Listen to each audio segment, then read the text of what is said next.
2005, you probably don't remember what that was, but,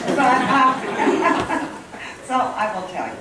It involves local tax policy that the city has some control over as far as incentivizing economic development and businesses. TIF being one of them. I would like to know what tax incentives you support and would continue to utilize as mayor. I honestly didn't understand your question when you asked it before, as far as tax policy. You know, we've aggressively used TIF. I went to a city council candidates forum the other night who thought that TIF was some genie in the bottle that nobody else had seen. He said there's an opportunity out there where businesses can improve their property and not pay taxes on the improved valuation for 5 years. Well, that's TIF, and people talk about TIF all the time. People don't understand TIF. They think that I'm giving their money to a business in town. TIF is tax increment financing. It's the incremental increased value on your property. So if your property is worth $1,000, you do improvements, and I know these numbers are simplification, and you improve it, and it's now worth $2,000. We can take the additional $1,000 valuation and the taxes you pay on that and give it back to you, and you can use that for gap financing on your project to help that project be financially feasible. We've always done that. We'll continue to do that. We work with the state of Iowa on what's called an enterprise zone program.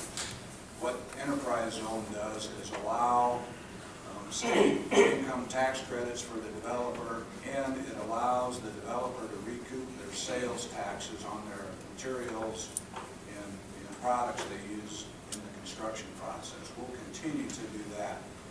We're going to use every tool that the state provides us, every tool we have the opportunity to use, and I'm still telling you, it's a struggle, because all it takes is an accountant to sit down and say, I'm going to pay double the property taxes. You give me TIF, you rebate my taxes for 5 years, and then I pay double. So in 5 years, I've repaid what you gave me back, and I broke even at year 10, and then I pay double down the road. So we need to continue to go after the state legislature. 10% reduction is not enough. Well, we need to catch up before they lower it more. So it's going to be a struggle. I actually would probably mirror most of the comments Matt just made. I think we have to use those. I would point out, in terms of not having the state experience be relevant to city government, I was majority leader when we passed the enterprise zone legislation, and it was my chairman, Bill Jenkins, chair of the Commerce Committee, who I appointed that pushed that legislation through. And enterprise zone legislation is very, very important across the state, not just in Council Bluffs.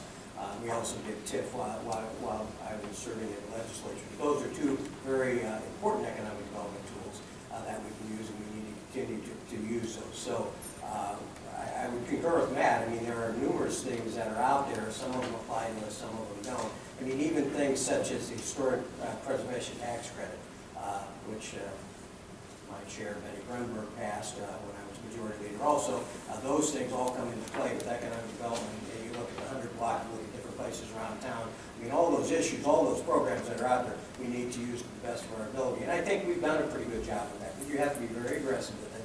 And you also have to be looking at what else is out there. You know, there has been some legislation passed at the behest of Sioux City that, again, allows them to look at some of the sales taxes that they would get from new projects, and whether they can recover some of that. So we need to be very focused on looking at all of those areas, and then picking and choosing as best we can. So I think all those have to come in.